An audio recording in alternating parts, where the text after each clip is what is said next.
Fala galera, eu sou o Gabriel Pederiva. Sou o Vitor Magnani. Eu sou o Gabriel Rossi. Nós somos o Na Lata.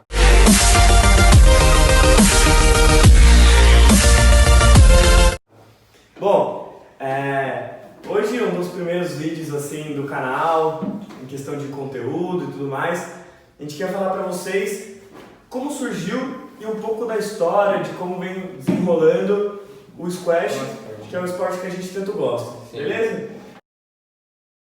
Vamos lá. Bom, em 1148 surgiu um jogo na França chamado Le Palme, que traduzindo é Palma da Mão, onde basicamente um jogador jogava contra o outro, né? Basicamente, vamos imaginar uma quadra de tênis bem pequena, que tinha uma rede no meio, e cada um jogava uma bola com a palma da mão um pro outro, tá? E com o tempo foi evoluindo o esporte, até que chamou Jeu de Paume, Real Tênis e o esporte que a gente conhece hoje chamado tênis. Como tênis, mas ele foi um dos esportes que foi base, Sim, assim, base do esporte. Até pela questão de bater na bola e tudo mais. Foi alterando quadra, regras, nome. A evolução, né? Depois disso, ele apareceu numa prisão. Não o Le Palme, tá? Um outro esporte também. Outro esporte. E foi caracterizado para ser um dos que influenciaram o squash. Ele apareceu na prisão de Flat Debtors, na Inglaterra, e a galera usava pedaços de pau, tacos, bastões e rebatia uma bola de borracha contra o muro da prisão. Os presos usavam isso pra se distrair. No banho de sol, né? Na hora que tinha um tempinho livre. Então, depois disso, depois de aparecer nessa prisão, aparecem os relatos da Harrow School, que parece ser a história que faz mais sentido, porque na Harrow School, eles começaram, a partir de 1830, por aí, eles começaram a conhecer mais ou menos o esporte, então eles começaram a bater a bola na parede e tudo mais, sem muita regra, sem muita raquete. O esporte foi desenvolvendo dentro dessa escola, e assim, em 1865, 64 mais ou menos, foram criadas as primeiras quadras, tá? E aí não se chamava squash ainda, se chamava rackets. E assim, o squash, a gente fala aqui no Brasil squash, mas sabendo que a pronúncia é outra. A pronúncia ela vem de squash, tá? A gente no canal vai usar bastante squash por ser linguajar popular. Sim. Enfim, é o que a gente funciona aqui no Brasil, todo mundo conhece como acostumado, squash, né? Enfim, depois de aparecer na Harrow School, o esporte foi se desenvolvendo, só que só a partir de 1907, a primeira entidade assim foi criada, que foi a Associação dos Estados Unidos. Então, a partir de 1907, os Estados Unidos tinha a primeira federação. Logo depois disso, veio a Federação do Canadá. Tá? Os Estados Unidos, inclusive, a gente vai falar mais sobre a liga de college deles. A gente vai ter uma série de vídeos bem bacana aí sobre as potências do mundo do squash, e os Estados Unidos vai aparecer, então fica de olho. Bom, em 1920 foi o primeiro torneio mundial de squash masculino. E em 22 foi o primeiro British Open feminino. Logo depois, em 1930, chegou a primeira quadra aqui no Brasil, em Nova Lima, Minas Gerais. E por volta da década de 80, a primeira federação foi criada no Rio de Janeiro. A gente pode ver que no século XX, as federações, as entidades começaram a ser criadas. Sim. O esporte começou a ficar mais evolução, né? Começou a ficar muito mais organizado, ele começou a ter muito mais estrutura. Sim. Você vê que, por exemplo, aqui no Brasil a gente começou bem depois, mas antes disso teve Inglaterra, Austrália, enfim, dezenas de outros países que criaram suas primeiras entidades e que começaram a realmente ter uma estrutura propícia para o squash. Sim, no Brasil foi uma organização meio rápida, né? Porque o esporte chegou em 1930 e em 80 já tinha a primeira federação. Federação do Rio, aí depois 82, se não me engano, do Rio, e acho que foi 88 a Associação Brasileira de Squash. Você vê que 88 foi a Associação Brasileira de Squash, se não me engano, que ainda não era a confederação. Era o maior órgão da época, né? Era o maior órgão da época, era a maneira que eles se juntaram para organizar. E em 1991, aí criaram definitivamente a Confederação Brasileira de Squash, que a gente tem até hoje, a CBS. Agora, o esporte a partir de 1990, 96 principalmente, teve um start, assim, as coisas realmente começaram a mudar, né? Principalmente no Egito, principalmente, né, que teve uma quadra de vidro, todo mundo conhece, né, aquela quadra das pirâmides. Então, a primeira vez foi em 96 que ela apareceu. Ela ficou muito foi marcante. Muito marcante. Assim, ela arrancou o esporte lá no Egito, aquela quadra, Por né? conta da paisagem até. E assim, a partir desse momento, assim, as coisas realmente começaram a mudar para o esporte. Em 2002, foi o ano principal, assim, de mudança para a PSA, que é a Professional Squash Association, que em 2002, se não me engano, a PSA realizou 30 torneios, tipo, que eram credenciados pela PSA, Sim. e foi pago mais de 2 milhões de dólares em premiação. Que na época era bastante Que era coisa. muita grana. O esporte ainda estava meio que no começo das grandes premiações. Vamos dizer. E assim, você vê que, 2 milhões de dólares em premiação, realmente o esporte estava se estruturando, estava ficando grande. Então assim, esse século XXI é o que realmente a gente pode falar que o squash está indo para frente.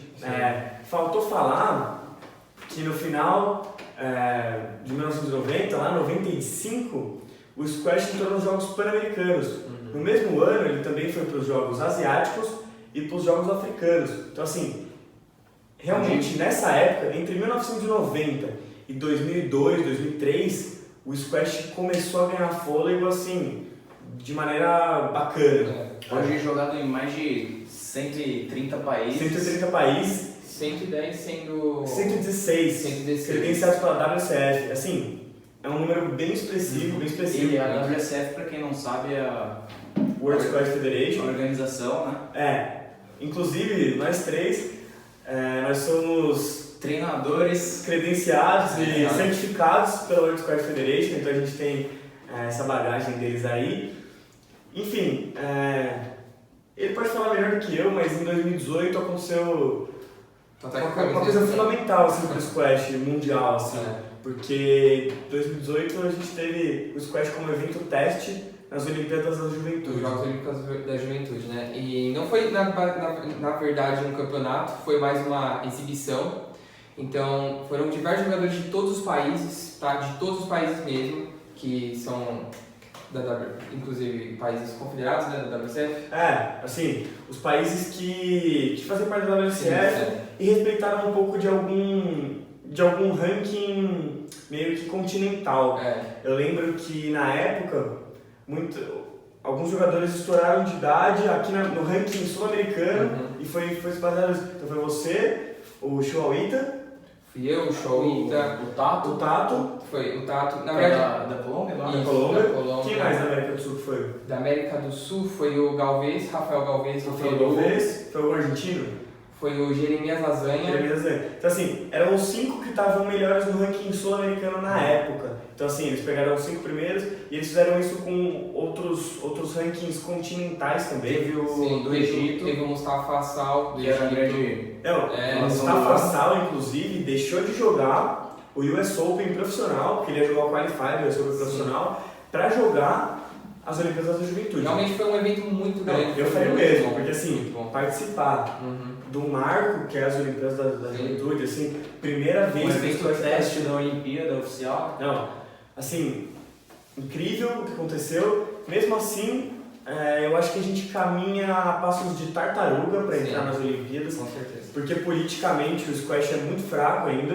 O squash ele ainda não tem verba que outros esportes têm, ainda não tem um pouco de visibilidade que outros esportes têm.